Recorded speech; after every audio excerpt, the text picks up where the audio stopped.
we are live in 5, 4, 3, 2, 1. We are live now. Thank you very much. Hello, a warm welcome and a very good evening to all our viewers on OrthoTV and everyone who has logged in. We welcome you to yet another interesting session on controversies and consensus in orthopedics, what we need to know.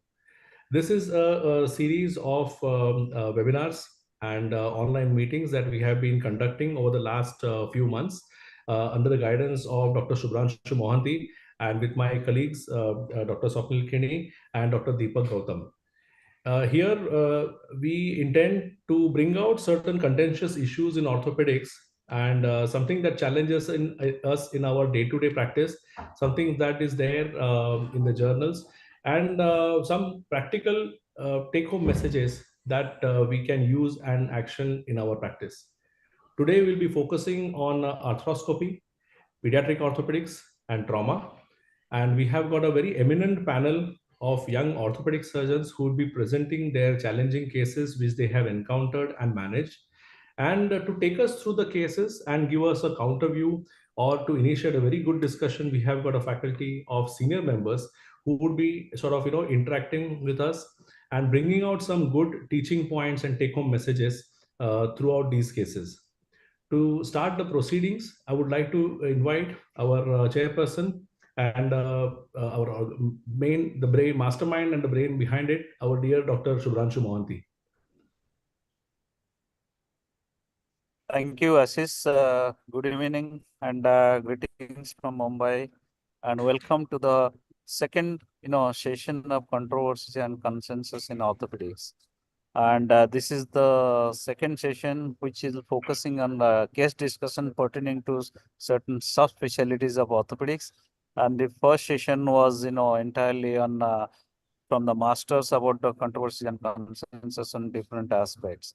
So today we have three important sessions pertaining to sports medicine, followed by, pediatrics, and then we'll gradually will go on all the three sessions. Let me share my screen and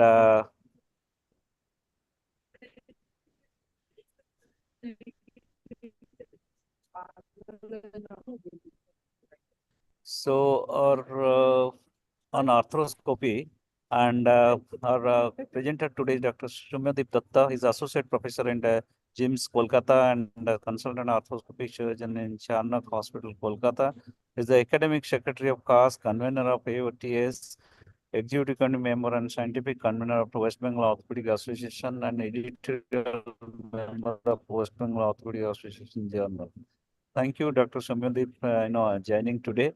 And we have our mentor, none other than Dr. Rajeev Raman, who is presently working as consultant of orthopedics at Emory Hospitals, Kolkata, and Joint and Bone Care Hospital, Kolkata. And Dr. Rajeev is not unknown to the Indian orthopedic surgeons, and he has been contestant for the Secretary of Indian Orthopedic Association elections this year also. We welcome Dr. Soumyadip and Dr. Rajeev, and thank you joining today. And let us go ahead with presentation from Dr. Soumyadip. Over to Dr. Soumyadip. Thank you, sir. Should I share my screen? Yeah. Yes, please. Yes, please.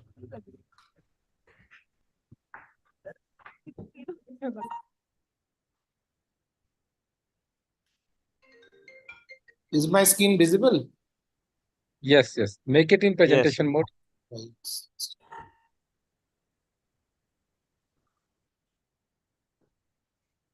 Thank you, Subhramanya sir, on OrthoTV and entire team, Dr. Ashish, for giving me this opportunity. So today I am speaking on some very controversial issues on chronic multi-ligament injury, how to manage principle and evolution, and treatment strategies.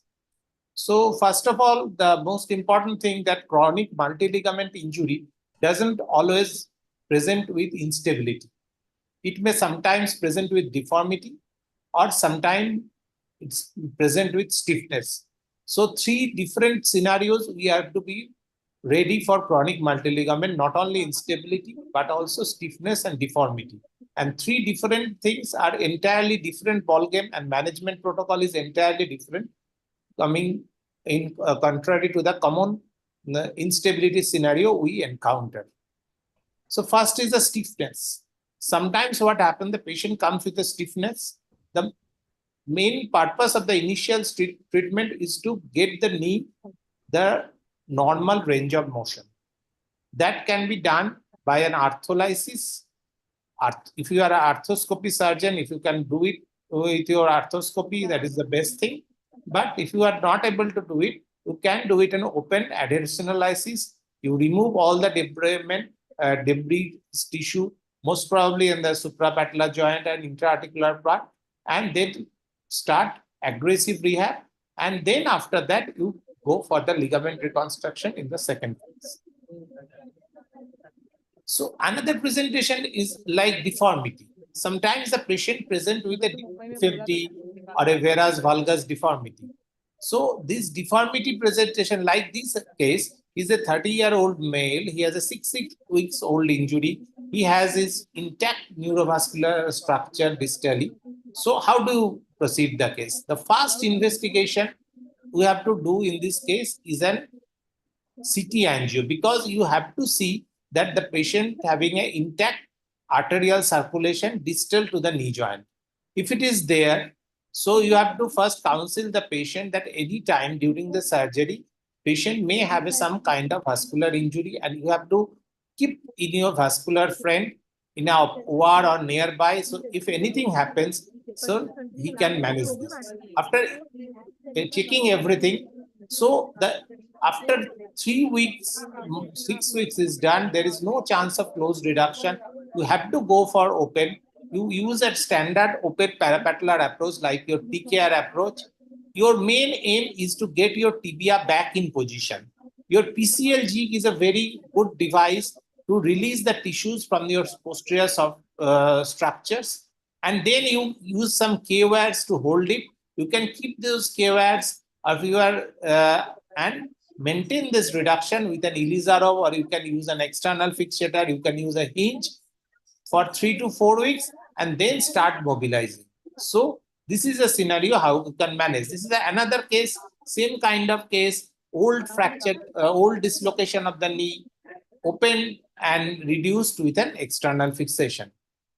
So another problem is that patient comes with a deformity is not only is a flex flexion, but also coronal, both in the coronal and the sagittal planes. So most common deformity we encounter for a posterior cruciate ligament and posterolateral corner injury is the varus. So in a chronic PCL PLC deficient with a varus knee, you don't jump into a ligament reconstruction in the initial phase. First thing you have to do, you have to correct the axis. So how do you correct the axis? You can correct the axis with a corrective osteotomy. And in this osteotomy, if you can play with your slope, you can correct the instability part also. Like if it's a PCL deficient knee, you can just increase the slope, that will reduce the posterior slope. If it is a ACL deficient knee, if you decrease the slope, it will take care of the instability part. And in later stage, if the patient having an instability further, you can always do ligament reconstruction. So how do we assess the instability? There are structural tests, this is mentioned. So for ACL, standard Lashman test, pivot shift test. For PCL, you do have to posterior dryer, posterior sag, medial collateral. You have to perform valgus stress test on 0-30 degree flexion. And same thing with lateral collateral and posterolateral dryer, dials test. So you have to make all the tests and you have to note down which test is positive. And stress tests are very important in a chronic multi-ligament scenario. It is described that how much is the opening compared to the normal side is very important. If it is opening is more than 2. In various stress tests, 2.7 to 4 mm, it is an isolated fibular collateral. If it is more than 4 mm opening compared to the normal side, it's a complete posterolateral corner injury. Same thing with a valgus stress test. If it is a 3 to around 10 mm opening, it's a superficial MCL-TR. If it is a more than 9.8 mm or 10 mm compared to the contralateral or normal side, it's all the medial structures are gone. So then how you sequence what are the sequence of reconstruction you have to go. So first is you have to do the PCL, because PCL is your pivot. So first thing you have to reconstruct is your PCL, because PCL brings the tibia back under the femur. Then you can do your ACL part, because you complete all your arthroscopy job. On the right hand side video, you can see the PCL reconstruction is being done with a standard technique with the posterior medial order. After you've done all the arthroscopic PCL and ACL part, you can, same sitting, you can, if it is a meniscal tear or a chondral lesion to be addressed, you can do it. And then you open it and make the medial or lateral side, whichever is the needed. So this is the video. I don't going into the detail. There's the standard posterior lateral portal is done, and the posterior part of the tibia is exposed. The drill hole is made, and the standard graft process is done. And this is the femoral sided drill, 6 mm medial to the articular cartilage, and outside in drilling is done, and this graft is railroad from the tibia to the femur and fixed with both the side.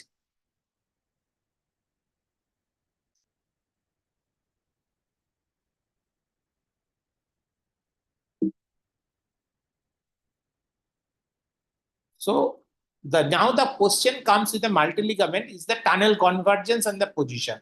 Especially if you are doing a posterior medial side, if you are doing it, should not go for a double bundle PCL, because your medial side you have a two tunnel of superficial MCL and POL. This tunnel should be somewhere anteriorly 40 degree and proximally directed, and it should not be convergent. Same thing if you are doing a ACL with a posterolateral corner, it should single bundle ACL with both the tunnel should be parallel and proximally or anteriorly 30 degree. And always you have to scope you can check with your scope that you have not done tunnel convergence or anything damage to the tunnel. And it's a very common complication, is always to be taken care of. Then comes how you tension your graft. The first thing is you have to pass, I have said before, you have to do all things arthroscopically. You pass your both PCL and ACL graft.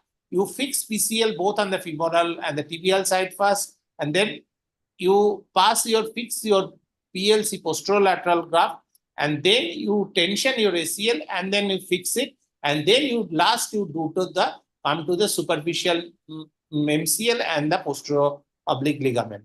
So the graft fixation, then which position you have to fix the graft.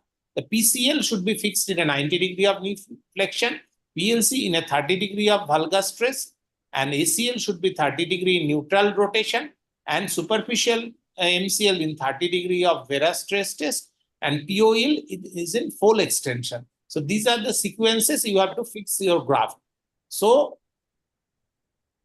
this is another example of how do you do your posterolateral reconstruction. You open on the posterior breast flap, you just do the neurolysis of the common peroneal nerve, and then you expose the lateral epicondyle. This is a failed ACL case, so only one single tunnel done, or you can, sorry.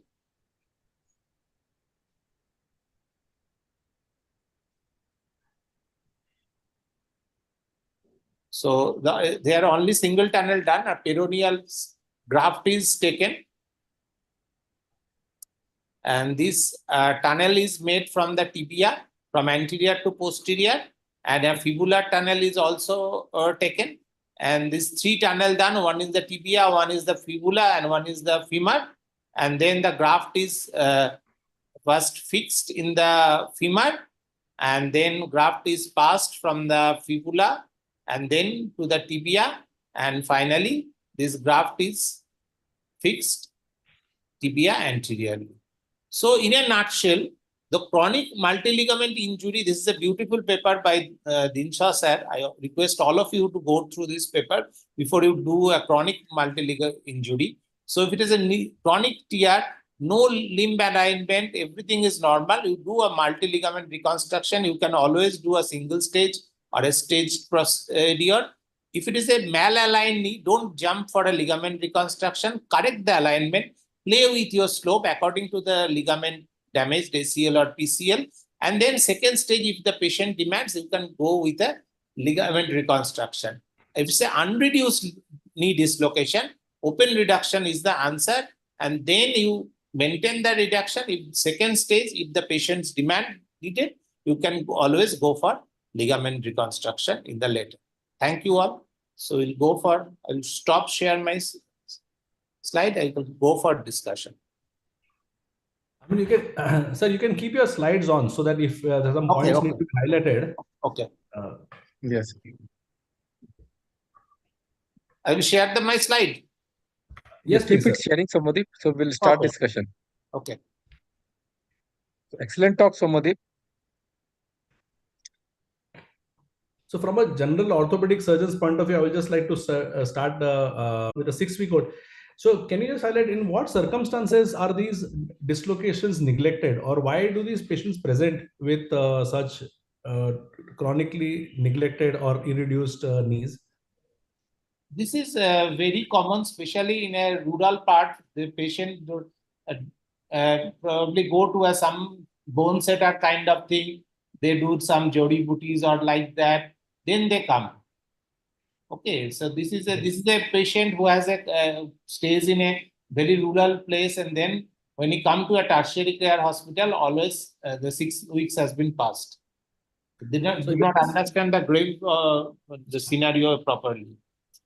So for the benefit of the junior doctors or people who do not deal with such multi-ligament injuries in a sort of a setup where it's not equipped to do surgeries in a shorter notice, what would be your acute management be? I mean, would you reduce them, put them in a fixator? Yes.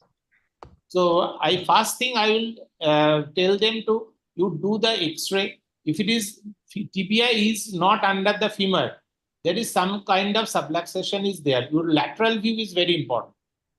You always do the 2 X-rays. Sometimes, if it is tibia is subluxating posteriorly, there is a huge swelling there. So you have to be very suspicious. There is something serious has been occurred. Then the first thing you have to check in this patient is the peripheral pulses. If it is initially it is told that the peripheral pulses is stable, then you have to observe the patient, because the patient is high prone for going for a compartment syndrome, or they can have a vascular damage that can manifest later. So the first thing they can do, especially in the emergency, if it is knees subluxated, dislocated, pulse is there, so put a external fixator and reduce the knee. This is the first thing an emergency should be done, with a close observation of the vascularity of the limb, because it may after 40 to 72 hours, the limb should be kept for very watchful scenario, because vascular damage can be observed later. Yeah. Anything else from anyone? So this is my scenario. This is very important question what Ashish has asked. I think 2 things are very important. First, the most important part is how to tackle this situation in emergency scenario. First, try to reduce it and put your fixator. And what is very important for junior orthopedic surgeon or those who are not dealing with multi-ligament injury, how to put your pins. So try to put your pin at least 5 to 8 centimeter distal to tibial tuberosity, and your femoral pin at least 5 to 10 centimeter proximal to your superior pole of the patella, so that the area of work, the area where you are planning for your MCL, LCL or ACL or PCL reconstruction, that area remains virgin. Second important thing is that why we get neglected injuries. 3 things are important, Ashish. First thing is that most of this awareness is not there. Sometimes the dislocation is there in rural setup, and that, as Soumyadip stated, they are just tackled by bone setter. Second important thing is that sometimes what happens, the patient does not reach the hospital on right time, and they are just doing it just after 2 or 3 visitation. When he comes to an orthopedic surgeon, then he diagnosed that yes, it's a neglected knee dislocation, and then he refers to a orthopedic surgeon who can tackle this situation. This awareness is very important. So whenever you try to see this patient, do a proper X-ray, try to see the radiology, identify the dislocation and tackle them properly. Thank you, sir. Second, Soumyadip, one important question is that what is the ideal time to address this situation, the multi-ligament injury? Normally, suppose day one I get a multi-ligament injury, a KD3 or KD4. So what is the ideal time to address this ligament reconstruction or repair in this patient? I think not before the 10 to 15 days, because you have to, there will be huge swelling, and in 10 to 15 days time is the best time to, second week in a broader perspective is the best time to address this multi-ligament. In that time, if it is you can always repair the ligament. Always repair is a better chance to healing. So second, if you are getting a fresh case, keep it put your pins in and then observe. If it is all right, in the second week, you can go for surgery. You can either repair, there are options of PCL repair also. You can repair your collaterals also and get a good result. This is very important. The ideal timing is 10 to 14 days, as Soumyadip told. Never try to address this patient or attack this patient in first 3 days. What happens most of the time, this dislocation has some amount of intimal injury of the popliteal artery also. So your vascular complication sometimes starts after 48 or 72 hours. So reassess this patient after 72 hours, see whether your knee is very angry looking or not, then try to repair or reconstruct within 10 to 14 days. I think nowadays we are more prone for a repair with augmentation, and that is very important. And at 10 to 14 days, you will get those anatomical planes. You will get your MCL plane, you will get your LCL plane, and that is very important time when you can repair them. The second important question is, Soumyadip, what is your take on repair versus reconstruction or repair with augmentation or isolated repair for multi-ligament injury? Isolated repair, it depends on the how is your tissue quality. If it is, if you are fine, like if you have, there is no all the fibers are intact, it's a kind of peel off. Suppose it's a PCL peel off. So your repair results are good. If it is an avulsion fracture from the fibular head, there is always chance of good repair.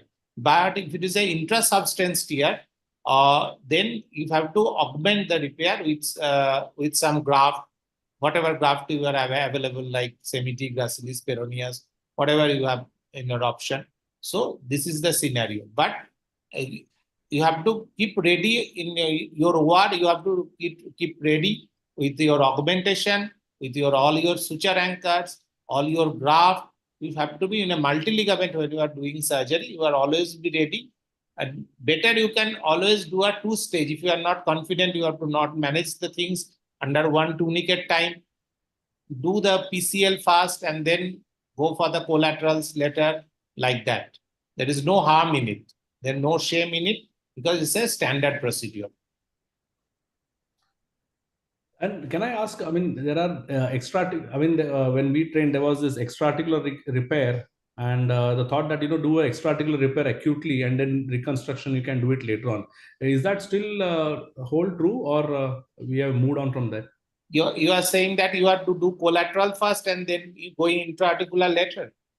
Repair versus reconstruction, he is asking.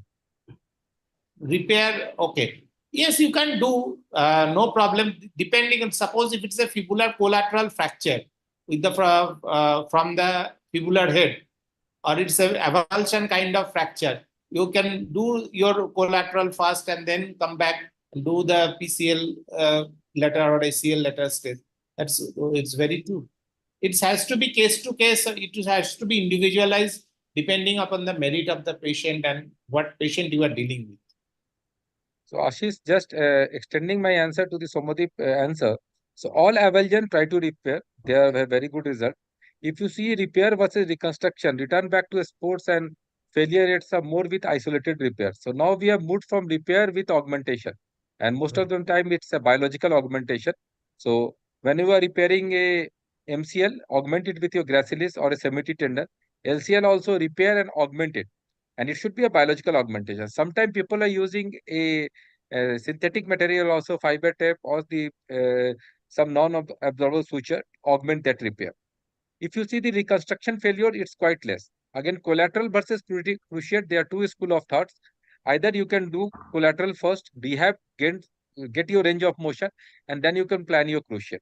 The second school of thought is that you can plan your cruciate reconstruction PCL first with 1 or 2 collaterals. Your knee is centralized, rehab them, and then sometimes you don't need to reconstruct the ACL also. Right. And once you have, the other question was, you had put an external fixator earlier on to get the tibia below the femur. So, I mean, what percentage of these patients, once the knee is back into position, do they come back, and what sort of time frame do they come back on? You would obviously remove the fixator and let them rehab. So, do they come back with symptoms of instability after the knee, tibia is below the femur? Very rarely, depending upon the how the patient is behaving, what is the demand of the patient. If he has a like PCL, have to be done. Right. If it is a, you can do a open PCL in the same setting. Suppose when you are reducing your knee, you can do a open PCL and come back. And then if the patient demands having an instability kind of scenario, later stages, you can do your ACL later. So first thing, you get the knee in position, get the range of motion, and then in the later stage, see what the patient demands, or if it is at all having a symptom of ACL. Because all these patients always may not get a normal range of motion in the near future, because getting some restriction of stiffness in a chronic multi-ligament scenario is very common. So that should be kept in mind. So fixator, once you see your knee is silent, the edema has come down, then plan for you and try to remove it before 2 weeks. So if you are keeping it for more than 2 weeks, you are just inviting stiffness to that knee. And then plan for your repair or reconstruction. I think by that time the edema will subside. The knee will be quite, I think it will be quite acceptable for your repair or reconstruction work. So don't try to keep it for more than 2 weeks or 3. Maximum time is 2 weeks. Normally, we try to keep this fixator out before 2 weeks. And after 3 weeks, what happens? The pin tract get epithelialized. So chance of pin tract infection and all those things are quite high when you keep this fixator for more than 3 weeks also.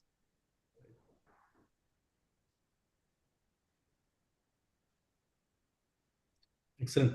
I mean, do any of the other panelists have anything to ask or contribute or comment?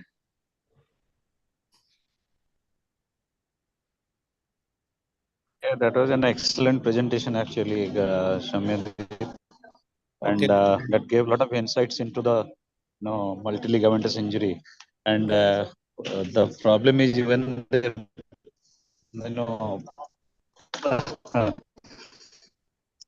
they present with the stiffness of the knee. That is the real ligamentous injury itself. Is the stiffness. Then you do arthrolysis first. Then you go ahead to the ligamentous. That is the challenging situation. Do you rule out infection before looking for in the stiff knees? Anyway. Yes, sir. Of course. If you have to check the parameters, CRP, ESR, everything is normal. Then you have to go, because there is, before going into the joint, you have to see that you are not dealing with an infection. Of course. That is one of the, I think, important things when you face with a stiff knee, whatever with a previous injured knee and there's a stiff knee. So, anyway, thank you. Thanks a lot, Soumyadip. I think, is there any other questions or anything to discuss? Or we'll move ahead with the next case on pediatric orthopedics. Ashish, right now, there are no questions. Thank you, Soumyadip. Yeah. Thank you, Rajeev, for joining Thank you today. And I would love you to continue, if possible, if you are able to be present for the next sessions also, to generate some discussion. And now, Ashish, may I request you to introduce our next speaker and yes, next, moderator. Thank you, Soumyadip, and thank you, Rajeev sir. It's a pleasure to see you and talk to you again. And I hope to see you in the future. Of course, I mean, you can be around. We'll proceed with the next part of the talk, which is the pediatric orthopedics. And for that, I would invite our next speaker. I would also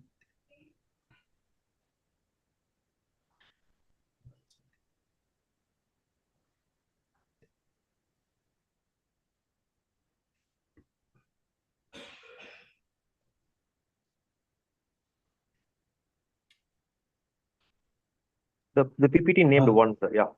Yeah, no, I'll just, so let me just introduce you. So to begin so this is the first time we'll be discussing a pediatric case. As we have started in this month of in 2024, we have started with the session of case-based discussion. And I would like to invite Dr. Kailash Sarathy from Chennai, who's a consultant pediatric orthopedic surgeon at Kanchi Kamoti Child's Trust Hospital, Rainbow Children's Hospital, Parvati Orthopedic Hospital. And he has done his pediatric orthopedic fellowship from the Wadia Children's Hospital in Mumbai, the National University Hospital in Singapore, and KKCTH in Chennai. Dr. Kailash, welcome. And I would request you to share your screen. And Yes, to moderate your session, I would like to invite Dr. Anil Agrawal from Delhi. Good evening, sir. Good evening, sir. Good evening, sir. I think I'm audible enough. Yes, you are audible. Yeah. Yes, sir. So Dr. Anil Agrawal is a specialist and the HOD of the Pediatric Orthopedics at Chacha Nehru Bal Chikitsalaya in New Delhi. Very warm welcome to you, sir. And you can make this interactive, so you can interject in between and ask questions about the thought process and what an average orthopedic surgeon should be doing. And you can make it interactive. I mean, Sure, of course, sir. Dr. Sure. Subhramanya and Dr. Nishank, you also can sort of join in because audience appreciates an interactive session. Sure, sir. Yeah, looking forward to this presentation. Really interesting. Yeah. Good evening, everyone. At the outset, I would like to thank the organizers, Dr. Subhramanya sir and Dr. Ashish sir and the OrthoTV team for this opportunity.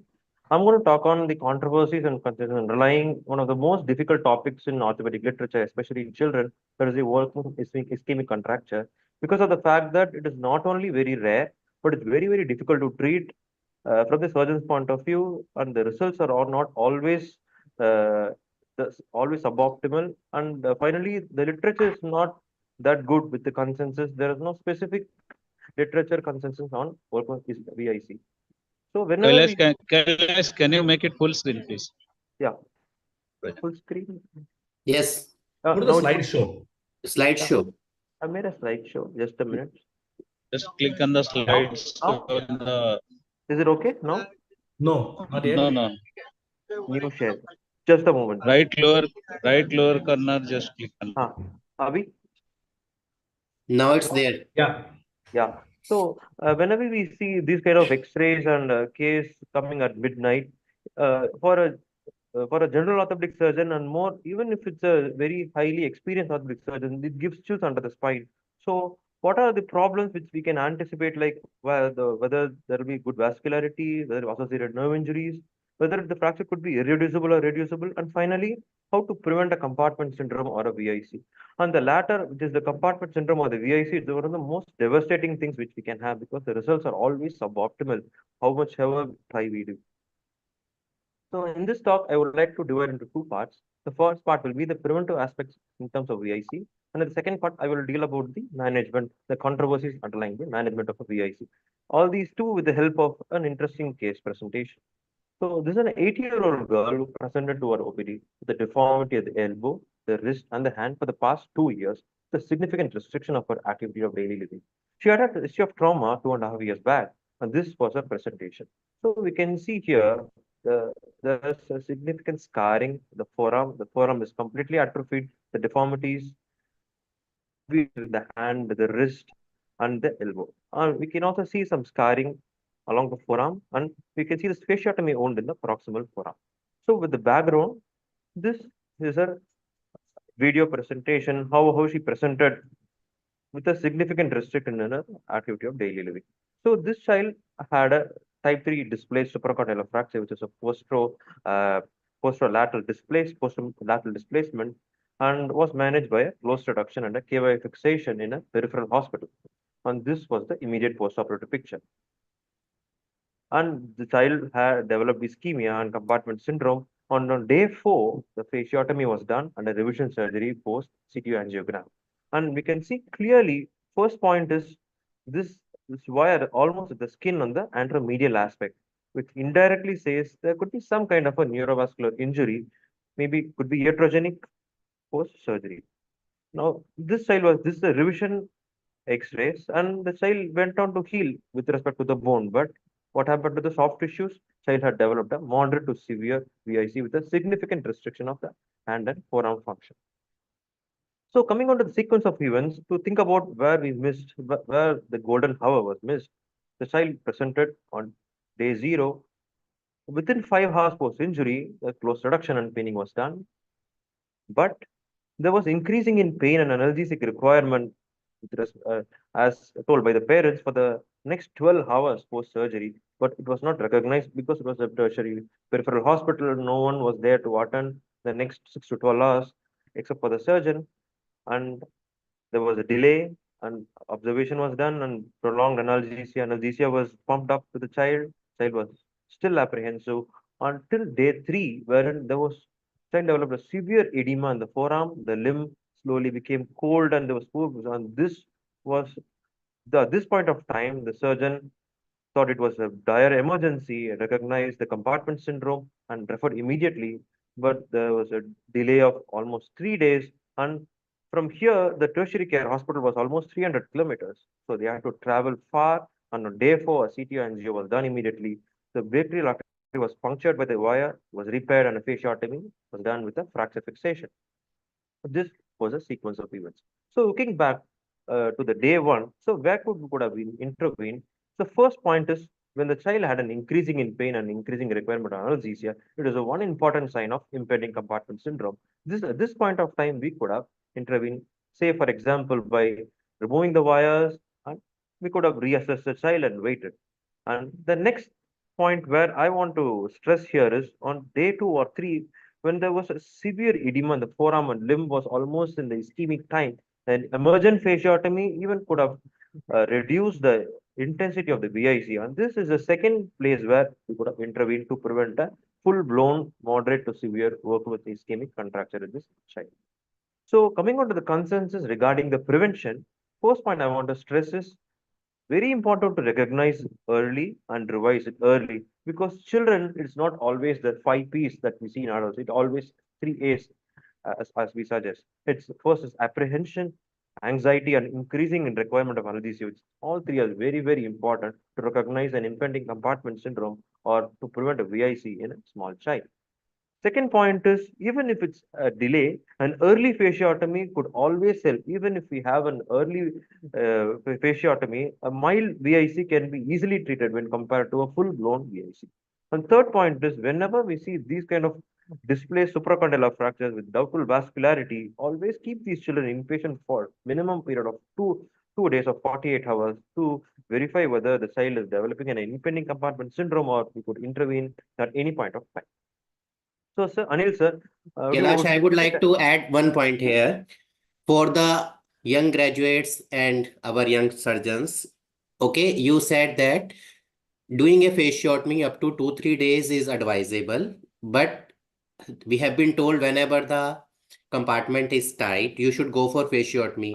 If the fasciotomy is delayed beyond 48 hours or 72 hours, you must understand that much damage has been done to the soft tissue. And if you do the fasciotomy at that time, then your muscles become necrotic. There are high chances of infection and your nerves will become exposed. So fasciotomy beyond 72 hours must be done with caution, with a plastic surgeon in hand who can offer coverage if needed. So this is the point I like to add.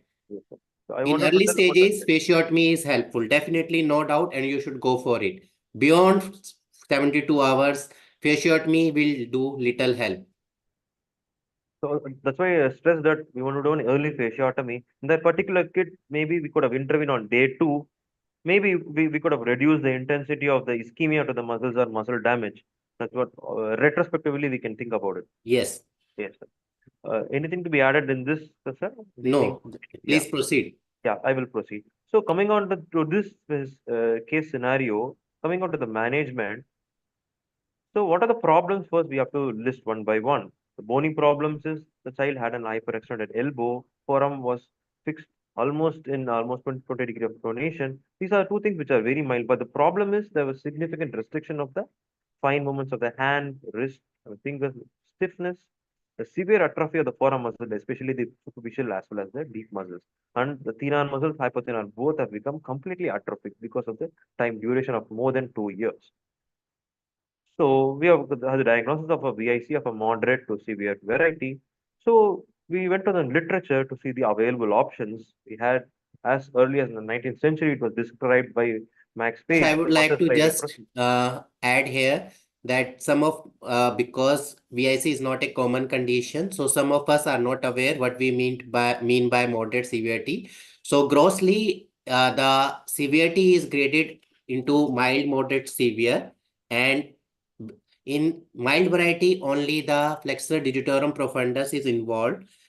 In moderate variety, you have involvement of flexor digitorum profundus as well as superficialis muscle, and in severe varieties, both extensor flexor compartment are involved. This is Sung's classification, and there is no clear-cut criteria, and there can be intermix of involvement of various muscles and nerves in this classification. So this we mean by moderate. So Kailash is telling about the moderate variety. That means the anterior compartment of the forearm was involved. Please proceed, Kailash. Yes, sir. So when we went on to the literature to see the available options, so first comes the soft tissue procedures or muscle sliding procedures described as early as 19th century by Max Page. And next, the neurolysis of the anterior compartment nerves, excision of the scar tissue or the necrotic muscle. In addition to that, tendon transfers or the osteotomies of derotation or shortening osteotomies and free muscle transfer. Let us see what was done. So we went through a lazy incision to the entire forearm, exposing all the anterior part muscles. We did a flexor slide as described by Max Page, and we did a complete neurolysis of the ulnar and the median nerves, right from the distal arm to the hand. And we, as far as possible, we released all the scar tissue, and most of the scar tissues which were completely necrotic, we could excise it. And this was the intraoperative picture here showing the anterior compartment muscles, and this was the passive movement we achieved intraoperatively. And here we can see the ulnar nerve and the median nerve with a complete neurolysis, right from the distal at the elbow, the distal arm up to the hand. So this at the 6 months follow-up with complete excess rehabilitation, active as well as passive movements, we could achieve. Maybe it may not be a absolutely great result, but child is doing reasonably well. These are the follow-up videos at 6 months. She's slowly regaining her active movements. Her passive movements are good, but active movements are still to be achieved. So here, let us deal with one controversies at a time. First, when is the right time to intervene in a full-blown VIC? So in this child, the child presented at almost 2 to 2.5 years post a primary injury. So there's no choice. We had to operate advise and operate immediately. So when you go back to the literature says that the best time will be between 1.5 years post injury. So Anil sir, what is your take on this? Yeah, I like to differ in this, Kailash. Although it is mentioned in some textbook like 1 to 1.5 years. Now the consensus is now moving towards early intervention. They say that if skin condition is okay and nerve is involved, then go in injury, because 1 to 1.5 years, if you go for neurolysis, then your nerve function will not be salvaged. So if your nerves are involved, basically I am talking about the moderate variety, in which there is sensory involvement as well as motor involvement, and skin condition is okay, you can go early as 2 to 3 months if your skin conditions permit. So earlier is the between 3 and 6 months is the earliest we can address these children. Yes, provided the skin condition is okay. Most of these patients might not heal so early post fasciotomy if you have done one, and therefore it is required that the skin coverage should be available before you do any reconstructive surgery. So shall I change it to between 6 months to a year in the brackets as early as possible if the skin condition is okay?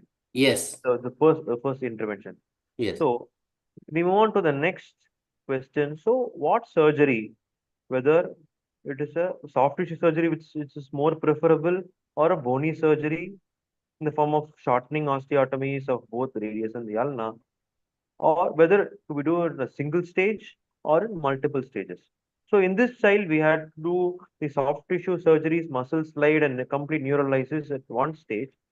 Uh, what is your take on this, sir? Because I have not much experience on bony surgeries. Okay. Okay. The decision to what kind of surgery will depend upon what is involved. Okay. So if you are aware of the involvement of the muscle, first of all, the middle finger, the supply to the middle finger and the ring finger, FDS is involved. Second is the FPL. Third is the index finger and the little finger, followed by complete involvement of FDS, pronator teres, wrist flexors, extensors, and the last to involve is the mobile ward, that is the brachioradialis, ECRB and ECRB. So these muscles will be, and you have to specifically examine for these three muscles, whether they are available, because they are very useful in your reconstructive work. Also, do examine for nerves. Median nerve will be more involved than the ulnar. Now, to make a decision for surgery, you have to equalize the length of soft tissue to the bone, and the options available are Z-plasty plus lengthening, plus minus tendon transfers. Then the muscle slide when more than one muscles are involved, but some contractile function is also present in the slided muscles. Forearm shortening, carpectomies, arthrodesis. Okay, so these are the options to equalize the soft tissue to the bone. First, you must realize is that you have to debride the dead tissue. In the common sequence of reconstruction is usually nerves, followed by muscles, skin, blood vessels, and bones. Now, regarding the difference controversy between the soft tissue versus the bony surgery, we have all learned the muscle slide operation, which is also known as Max Page operation. And it's a very popular question asked in the undergraduate exam or postgraduate exam. But it's when you really do this surgery, it's a major undertaking, taking hours, and to preserve the blood supply and the plexus which is arising from the proximal part of the forearm is a miraculous job. So you must be very careful and expert. For an early starter, and when the deformity is mild, you should go for bony surgery. This is my take. Kailash, you can add on things. Yes, sir. So regarding the soft tissue, I would like to ask you that. So because if it's a moderate variety, so we Yes. have the mobile ward, most probably the mobile ward will be intact. Yes. But to test all these muscles with the stiffness of this magnitude, it may be very, very difficult to assess the passive active movements with the unavailability of passive movements. So what I want to ask you is to go ahead with the soft tissue release and neurolysis, because nerve is more important first, Yes. and exercise scar tissue and achieve passive movements. And Yes. then on a next stage, we can assess the extensors, what are the extensors which are available for a transfer or a transposition, even if it's a static transfer, it may not be a dynamic transfer also. We have the mobile ward like brachioradialis, ECRB, and ECRL. So to achieve some kind of an active function, beforehand, we have to reassess the hand and wrist extensors. So for that, at least we need to have a good range of passive motion so that we can assess. So Kailash, that I is what, agree with you. If you are more experienced, you can combine the stages. If you are starting the pediatric orthopedic practice, or you have done few cases, then there is no harm doing the surgery in a stage-wise manner. This can also help correct some deformities, help vascularity increase, and you will be able to see what portion of the muscles have recovered in the meantime. You can always stage them 3 months or 4 months apart. yes. One more question I wanted to ask you, sir, regarding a bony surgery. So whenever for a mild variety, you said it's better to perform a bony surgery than to damage the can No, cause I more say damage. that the soft tissue surgery, when it's mild surgery, then only few tendons are involved. You can go for jet lengthening. Bony surgery is only for the moderate surgery when you have to decide between the muscle slide operation, or you have to do both bone shortening. So, say I have one case scenario. If it's a child, it's not a child, but an adult around middle-aged person presenting with a mild to moderate severity of a VIC. Their only problem was like the forearm was almost fixed in some kind of a pronation, like around 30 to 40 degree of pronation. Will a derotation osteotomy of the both bones of the forearm will help in a reasonable functional outcome? Like, say, for example, we do for a congenital radial on a synostosis, we just derotate the forearm to achieve a function of activity of daily living. So, can we think about, because adults, we always don't go with much surgical aspects regarding VIC, because even in pediatrics, it's not, the results are not always that excellent, even more so in adults.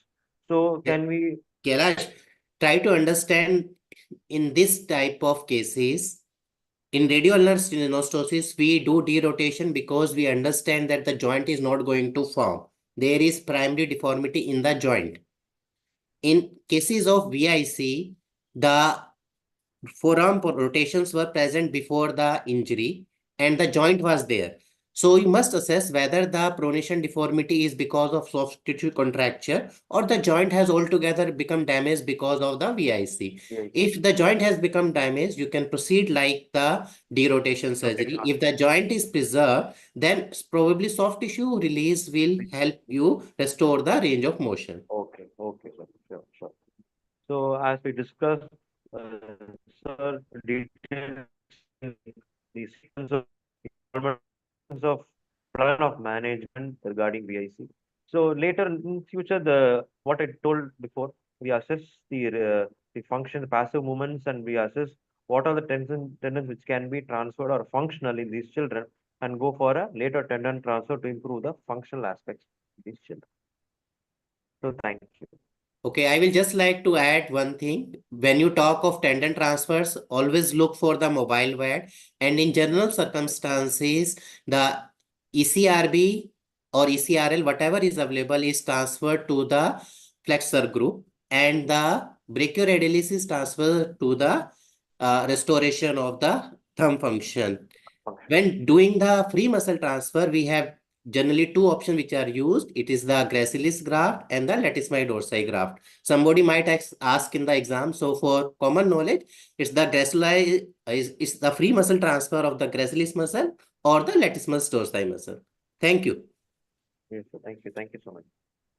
Any questions anybody would like to add from the seniors? My question is, how often you do bone shortening surgery? Sir, when the case Hello? is, yes. Yeah. Sir, we take the decision intraoperatively. Okay. We have to debride. The forearm shortening is not a compensation for debridement and neurolysis. Okay. So we open it and debride the dead tissue. If we find that the muscles are in good condition and shortening of the muscles, and we can have the belly is present. Okay, and we have to take a decision between the muscle slide operation after the debridement. Between the muscle slide operation and a forearm shortening, we will go for bony surgery, because in child, the forearm length can be restored later by any other means. Okay, max page operation needs very careful muscle balancing, and if you do it very aggressively, the remaining muscles are also endangered, because you have to bring them down along with their nerves and vessels. So it's not a surgery for a beginner or a early starter. Yeah, I agree that. I entirely agree with you. It has to be done an experienced surgeon, to preserve Although the it gives soft good tissues. results. When done in expert manner, it does give good results. I am not against max page operation or anything, but a safer operation in a less experienced hand is bony surgery, sir. After the debridement and neurolysis is over. Okay. Ashish, any other questions? I think okay. This was a very excellent discussion. I was just enjoying listening to the discussion. Excellent. I mean, a lot of learning points for me per se, because I mean we are revisiting this VIC after a very, very long time. And though we had discussions on supracondylar fractures, never had such an in-depth discussion on the practical points following VIC. Yeah, thank you, Kailash and thank you so Dr. much, Anil. Thank you, Such sir. an excellent discussion. As Ashish told, I have been reminding Ashish about the time, but he told, "Chalega, sir, it's a very good discussion is going on." I know. So I think all of us benefited from the discussion. I am sure the delegates must have got the good benefit out of it. Thanks again, and Thank you. let's move on to the next case. Ashish, could you introduce the next speaker? Thank you Yes, so sir. much. I'll do that. Thank you, Anil, sir.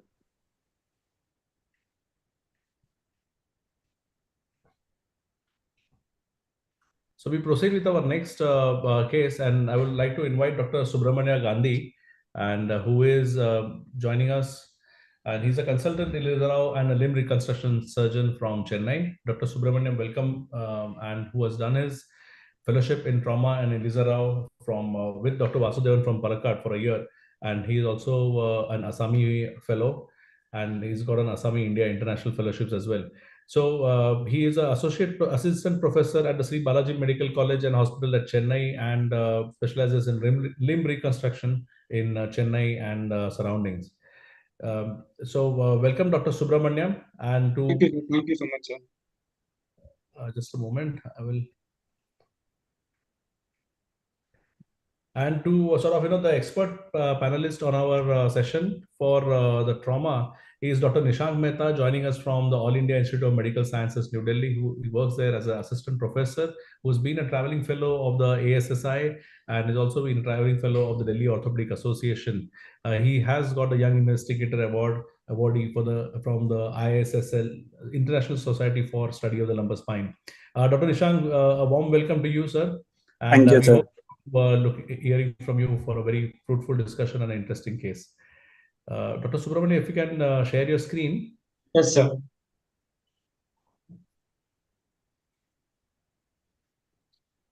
Can you share now? I will just stop Yes, sir. sharing. Yes, sir.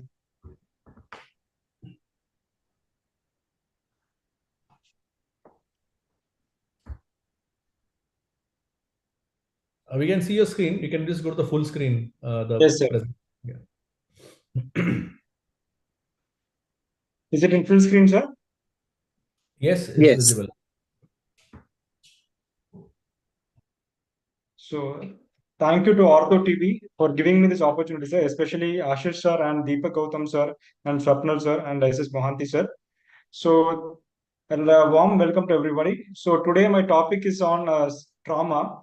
So, we'll be discussing about a fate of a simple humerus fracture, how it turned out to be a catastrophic non-union, and what we have done for that case. So, the patient is a 22-year-old female who presented to us with a right arm deformity and discharging sinus for about 2 years. So she gives an history of road traffic accident which happened 2 years back. And in April 2018, the road traffic accident has happened, following which the patient has went for a native splinting. And 1 month later, when still the deformity was present, the patient had taken X-ray where the deformity was present, and at that time she was referred to an orthopedic doctor for attention. So the next they have done a plating of the fracture. So now we'll see the series of events which has happened. So totally about 5 surgeries have been happening. So the first, following the trauma, the patient went for a native splinting. This is first X-ray is 1 month post native splinting, where you can see there is a deformity. Initial callus is starting to form, and at this stage the patient has gone for an orthopedic attention. So that stage the doctor has done plating, and I feel the fixation is not much adequate. We can see mostly all the screws are unicortical present to all the 8 screws. And in 3 months following the surgery, the patient started to develop implant loosening and persistent infection and pain. And the surgeon has just did a debridement, and antibiotics were given for the next 3 months. And following that, again, the patient developed infection was persistent. So the surgeon has proceeded for an implant removal, and a debridement was done. So this is the stage at which the patient has presented to us. So like we can see in this initial plating, the first surgery which was done, I was felt that not much priority was given and adequate fixation was not being done. So which lead to these catastrophic events. So now the patient presented to us. So what are the problems in hand? Most of the cases, we have to try to write down the problems so we can address each one by one and we can get a successful outcome. So first is an infected atrophic non-union. We can see in the right humerus shaft. So there is an obvious deformity present. There is a total shortening of about 4 centimeters present and abnormal mobility. So because of which patient is not able to use her right upper limb. By good that though many surgeries have been done, she doesn't have any neurological deficit. And patient infection culture sensitivity report showed she has MRSA positive, for which she was linezolid has been given. Along with it, the patient for the past 2 years since she has not mobilized, she had a shoulder and elbow stiffness. So this is the current condition at which the patient has presented to us, sir. So any take points from the prior presentation, sir, from the initial X-rays? No, so I think humerus plating is always a tricky thing, and there are very high non-union rates associated with open reduction and internal fixation of diaphyseal humerus fractures, particularly because usually it is more of a stripping of the biological aspects of the fracture that leads to non-union. In this case, of course, like you correctly pointed out, usually when you are plating, you need to achieve absolute stability and achieve compression at the fracture side. If you don't do it, usually you will end up with a gap which is visible at the end of 3 months in this case. So, and of course, infection also has contributed to the non-union in this case. Yes, sir, as rightly said. So the instability might be the main reason for leading on to the infection. Yeah. So this is the presentation of the patient. So patient is a 22-year-old female, and already 5 eye surgeries have been done. There is a shortening of about 4 centimeter. So the options for us here are mostly, first priority for us was external fixation. Since the So I think patient you can still break down the first point into infection and non-union, whether you want to treat both of them together or whether you want to want to break it down into 2 stages and treat the infection first and in. So you can of course convert it into 2 stages and deal with both the problems in 2 separate surgeries, or you can tackle it in the same surgery. Yes, sir. Yes. So as you rightly you have discussed, sir. So we went for a staged procedure. So we all know that infection was first making the union become more difficult for us to unite. So first we tackled the infection with the wound debridement and IV antibiotics, and the local stimulant was instilled. At that stage, patient was advised for external fixator, but patient was not hesitant for applying for external fixation. So we have only applied for a kind of slab and POP and completely immobilized. And next, after 2 months, the infection was settled. So this stage, we have explained the patient there is high chance of amputation if we don't address it. And our best option will be to do an external fixation. And we wanted to proceed with the Elizero fixation because it gives us a 360-degree stability. Along with it, we want to do some lengthening also, since she is a right hand dominant and in a young age. So that also was kept in mind. So this was the preoperative plan which we have done. So here we can see the preoperative planning has reduced half of our load in the intraoperative period. So first in the X-ray, there is a calibration X-ray where we decided how much amount of bone to be resected, at which levels the ring has to be placed, and the gap between each level, so that the corticotomy can be decided. Because without adequate space, corticotomy in a humerus is going to be a very difficult task for us.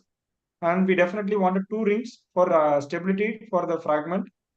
And distally, we have shown in this depiction over here, the distal humerus, how the anatomy is. So we have applied adequate 2 crisscross wires and a shank spin. We have planned for wires only the distal humerus, and in the proximal humerus along the safe zones, we applied we wanted to apply shank spin. So this was the preoperative planning which was done for this patient. So in this case, the patient till the end she was little hesitant about Elizero fixator duration. We told minimum 8 to 9 months it's required for this case, the fixator to be in hand. But the patient during duration was next problem which she was creating. But the good thing was in 2 months, the infection, ESR, CRP, and the infection was completely completely settled down. And we were intraoperative also. The tissue was, there was not much, no infective tissue was present. So we added a procedure which is added plating was done. So which we did was a Elizarov fixator assisted plating was done. So what is this advantage of this was we can easily remove the fixator in an early duration. So this will reduce the fixated time. So here you can see a plate being attached in the medial border. So after proper debridement, so this is second procedure, second stage which we have done. So the previous surgeries were done in the posterior aspect. So this we went through an anterolateral approach. So this is a primary approach through this area, and the posterior wound, everything has settled completely. So we definitely went. This is a risk. Little risk is there as there is already infection is present. But since we wanted to go for early removal of the fixator, we went with this procedure. So as planned, we have applied adequate number of transference through the proper safe zones. And olive wire was used here. We can see in the distal humerus to prevent any varus or valgus deformity. So this is the post-op X-rays where we can see plate-assisted fixation was done. At this stage, we didn't go for any lengthening. We have told the patient that first we'll unite the bone, and then later stage we can go for any lengthening procedure. Since then we'll have two burdens at the same in the same bone. That is, union is also in a problem. Then lengthening also might become a problem. So we explain the patient at present we'll unite the bone first and start your mobilization, and later stage we will go in for lengthening as required. So why we chose for a plate-assisted Elizarov fixation? What is the reasons? To reduce the external fixator time as the patient wants early fixator removal. We want to provide early rehabilitation and achieve functional outcome because already she has the elbow and shoulder stiffness because already 2.5 years of her life is gone because of the complete stiffness in these joints.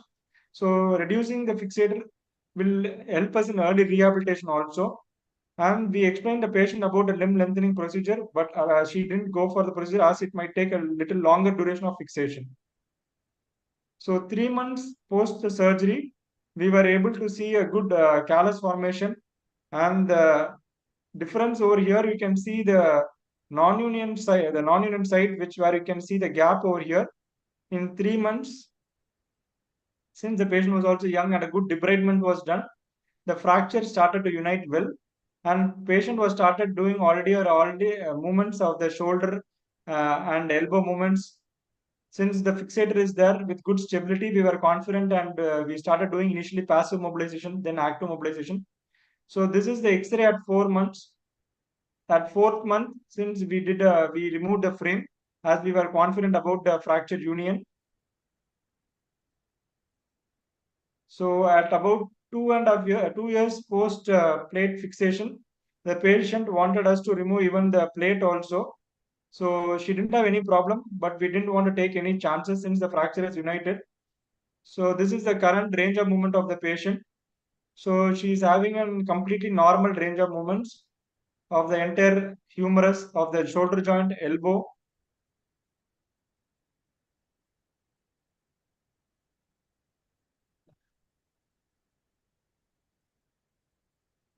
And she is back to her complete activity level. Though there is some 4 centimeter shortening is present, but clinically, even if you can see the video, we were not able to identify that there is shortening. So as we all know, the humerus allows us up to 5 centimeter of shortening is allowed in humerus since it's a single bone and it's not going to create much of a problem compared to a lower limb.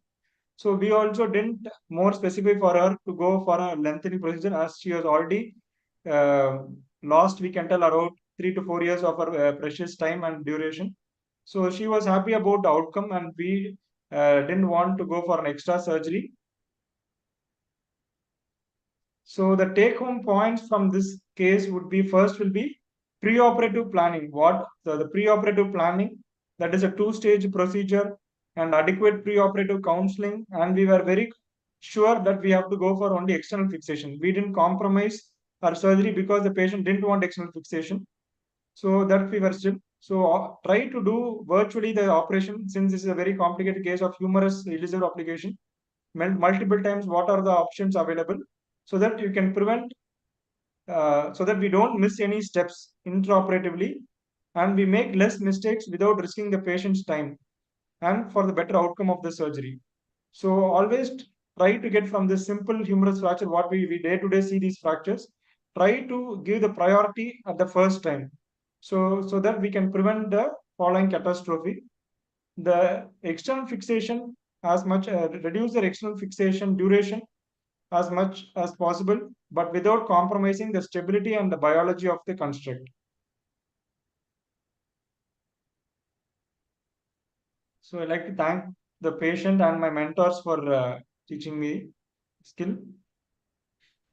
So now we are open for discussion, sir. Excellent outcome, Dr. Subhramanya, and I am really jealous of your skills with the Elizarov technique, and I must compliment you on the excellent results. I had one or two questions regarding the technical aspects of your surgery. So yes, can I go back to the X-ray so that the audience can have a look at the X-ray where the fixator and the plate both are there? Yeah. Yes, sir. Yeah. So Dr. Subhramanya, when you are putting these K-wires and shunt spins in humerus, Yes, most sir. of us are used to putting the Elizarov apparatus in tibia and also in lower limbs. But very few of us are well versed with the technical aspects of putting it in the upper limb. We don't usually use it in the upper extremity. So particularly when you are using it in a patient who has been operated 5 times, are you not wary of any distortions in the anatomy because of scarring or because of previous surgeries which might have altered the course of the normal neurovascular structures? Yes, sir. So the answer will be mostly they've applied all the 5 surgeries have been done through the posterior approach, sir. Okay. So now we have gone mostly through the anterior approach for the humerus, and the safe zones in the humerus is going to be proximally up to the mid shaft. From proximal humerus to the mid shaft, the safe zone is in the proximal humerus is anterior and anterolateral. In the mid shaft, it is anterolateral. So in both these places, we are not going to approach the posterior structures. Okay. So still the structures in the proximal aspect, in the anterior aspect, it's going to be preserved, sir. So, and one more thing for initially what we do for some cases, we try to open it out by around 2 centimeter. The incision for a shunt spin, always use a sleeve. Okay. Never be in a hurry. Like in tibia, it is a subcutaneous bone. But whereas in humerus, as you said, sir, there is many nerves and vessels. We don't know what structure is there. We don't know, should not go it very blind. So there are not any major structures, any minor vessels or nerves can also be affected. So always go step by step. First, do the dissection for about, if you're in a beginning stage, please do around 2 centimeter also opening up. Then spread it with the artery forceps. Use always a sleeve, drill it, and then use a shunt spin, sir.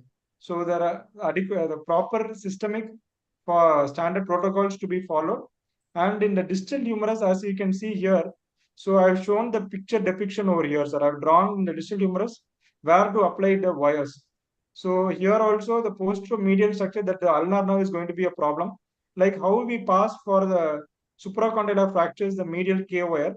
Similar fashion, we try to go just anterior to the posterior border of the medial condyle. So always try to be near the entry from the side of the neurovascular structure.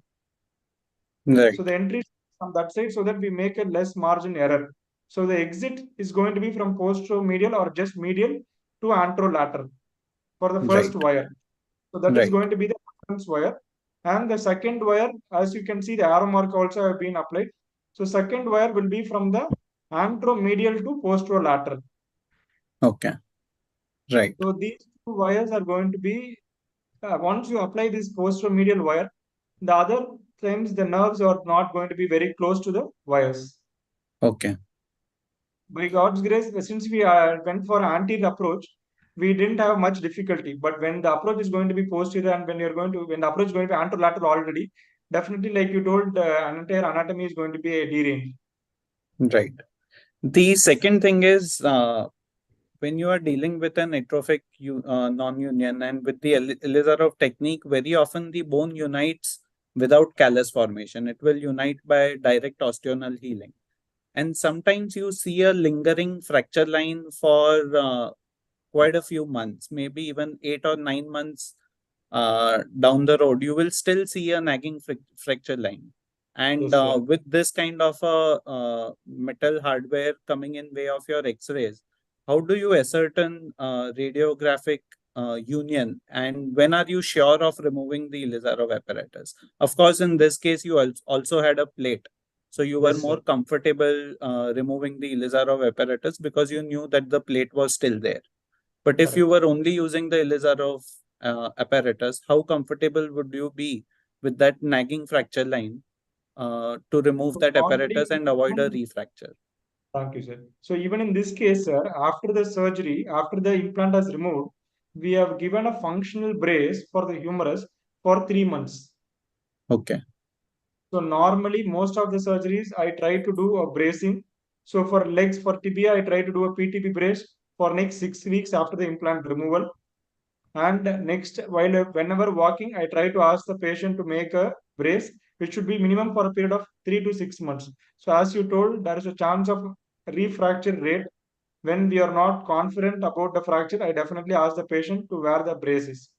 Only time they can remove the braces during night time. Whenever they are loading, try to wear the brace. So after this, like we know, the Ilizarov surgery starts before the preoperative planning and 1 year after the frame removal. Then only we can be confident about any Ilizarov case outcome. Because most of the, at least 1 to at least 5% of the cases, we'll see this refracture present. Because patient will be very hopeful that the frame is removed, we are 100% normal. So in those cases where we require adequate stability, definitely we have to do a functional bracing. So it doesn't restrict the activity of the patient. Right. So I think when you are dealing, the message is that when you are dealing with an infected non-union, it is always better to break it down into 2 stages. And the secret to treat infection is, of course, a radical and thorough debridement. Nothing can replace a radical and thorough debridement, no matter what you are doing as a part of the second stage. And the alternative to the Ilizarov technique for surgeons who are not well versed with using this in the upper extremity would be to use the induced membrane technique or the mascular technique, where you can put a cement spacer in the first stage with a unilateral fixator. And then at the second stage, you can put bone graft using that membrane to enhance the biology, and then doing a compression plating. So unless you have a deformity along with an infected non-union, the use of Ilizarov really would be an alternative to the muscular technique rather than the only technique available, right? Yes, sir. So mainly in this case, we want to do some lengthening also. So that is first. And we compare to uniplanar fixator, the Ilizarov, as we know, it is going to be more stable first. Yeah. And then if you were applying a uniplanar fixator in humerus, what I felt was it has to be applied in a single frame, in a single direction. So that the chance of getting nerve injury, vascular injury is a little high. Whereas if you apply a Ilizarov fixator, we can apply in the most safe zone because it's going to be a 360-degree view. 360-degree, we can apply the shunt spin anywhere we want. But whereas in a uniplanar fixator, you have to apply it only in the proposed direction. The first shunt spin where it goes, there only the next shunt spin should follow. So as surgeon's view, it is going to be technically more demanding and chance of injury is little more high and stability is also less in a uniplanar fixator comparatively, but not theoretically we can tell. But definitely, as you told, that will be the first option if only union is the problem. Yes, right. Excellent. Rajeev sir is here. So, do you have any comments? No, I just wanted to ask what is the role of nail Ilizarov, putting a nailing there along with the Ilizarov, rather than putting a plate. Make sure your own mask is placed correctly before Yes, sir. Nail Ilizarov, the thing is, In tibia and femur, we can do a lengthening over nail. These things can be done because the bone is going to be large, sir. Because in proximal femur, we can apply 2 shunts or 3 shunts. In distal femur, we can do lengthening. Whereas in humerus, already the compression is, the stability is a problem over here. And after passing a nail, we will not be able to pass the shunt spin because it's going to be intramedullary. So in this case, nail would have not been an option because since you are applying a shunt spin and elixir frame, but tense nail could have been used, but it is not rotationally much stable. So that's why we wanted to go with a stable thing, which a small plate is more enough for us because the additional working length would be given by the elixir frame. Right. Excellent. It's actually the first time that I'm seeing a plate with a elixir. I honestly speaking wasn't aware of this that you can Me too. Yeah. First time I'm seeing them. Excellent case.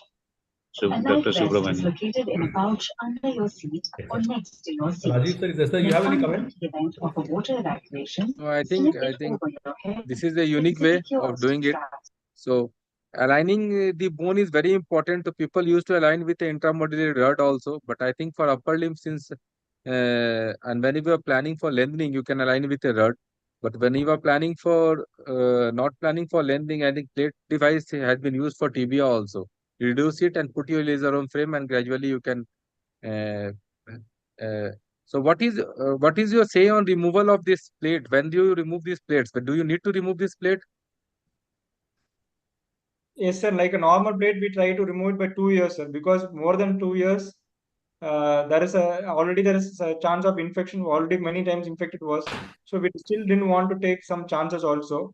And definitely in 2 years time, we for upper limb since fracture has been united, we wanted to remove the plate, sir. More than that, it is not going to be of much use. Yeah. Yeah. Actually, nowadays, I suggest that you take out all the implants after the job is done. To prevent infection, to prevent peri-implant fractures, to prevent so many other complications, and future removal becomes so difficult.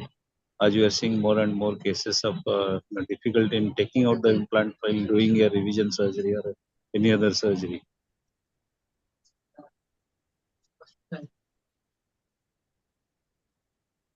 Is there any other questions?